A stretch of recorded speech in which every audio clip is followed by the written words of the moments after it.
بسم اللہ الرحمن الرحیم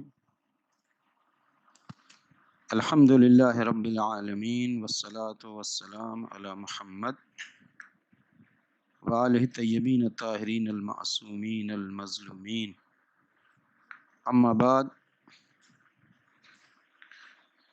امام رضا علیہ السلام نے فرمایا،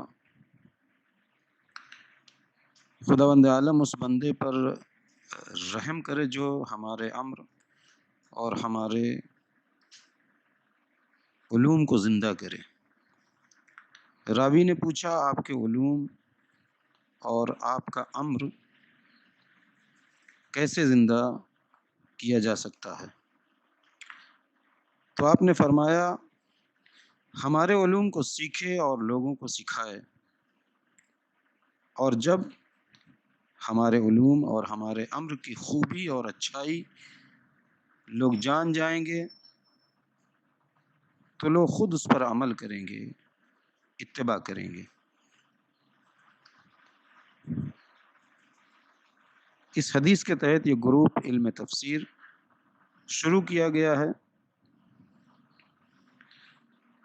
جو علماء کرام، مبلغین نظام اور کچھ علم دوست حضرات بھی اس میں شامل کیے گئے ہیں۔ اس گروپ میں بہت ضروری باتیں انشاءاللہ کی جائیں گی، اور اس میں صرف آڈیو ہی ہے، ویڈیو نہیں۔ وہ اس لیے کہ آپ حضرات کہیں بھی کسی بھی وقت ایئر فون لگا کر، چاہے حضر میں ہوں، چاہے سفر میں ہوں، چاہے سو رہے ہوں، سونے کے وقت یعنی بستر پہ جا چکے نہ کہ سو رہے ہوں، سن سکیں اور اسلامی معلومات میں بہت ہی آسانی سے اضافہ ہوتا رہے۔ اس گروپ کو تشکیل دینے کا مقصد صرف یہ ہے کہ منبر سے تفسیر بیان ہو، اور جو ہمارے ہاں علماء حضرات، مبلغین کرام تشریف لاتے ہیں، ان کے لیے بھی یہ بہت ہی مفید اور بہت ہی بہتر، اور مستقبل کے لیے بہت ہی یہ گروپ، یہ تفسیر بہت ہی کارگر ثابت ہوگی۔ ہاں، اگر کسی کو کوئی اشکال، اعتراض ہے تو وہ ہمارے خاص نمبر پر کر سکتا ہے، ورنہ اس طرح سے بھیڑ لگ جائے گی اور مقصد فوت ہو جائے گا۔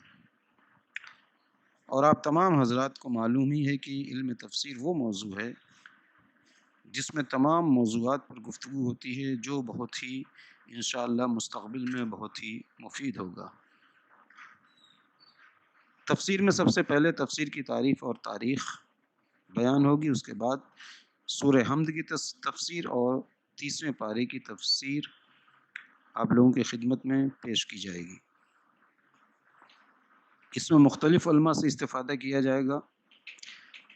اہم بات یہ ہے کہ ہفتے میں 3 یا 4 جلسے ہوں گے تاکہ لوگ اچھی طرح اس گروپ سے استفادہ کر سکیں، اور جو بھی بیان ہوگا وہ حوالے کے ساتھ بیان کیا جائے گا تاکہ مستقبل میں آنے والی نسلوں کے لیے مفید ثابت ہو، اور معترضین حضرات کے لیے بھی مستند اور معتبر ہو۔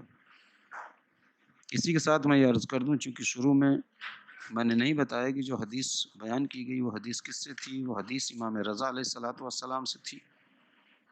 یہ حدیث عیون اخبار رضا میں ہے، جلد اول میں ہے، اور حدیث نمبر 69 ہے۔ یہ مقدمے کے طور پر میں نے اپنی باتیں آپ کی خدمت میں پیش کی۔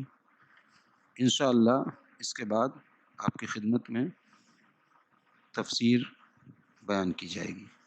بندہ کوثر حسین مظہری۔ والسلام علیکم ورحمۃ اللہ وبرکاتہ۔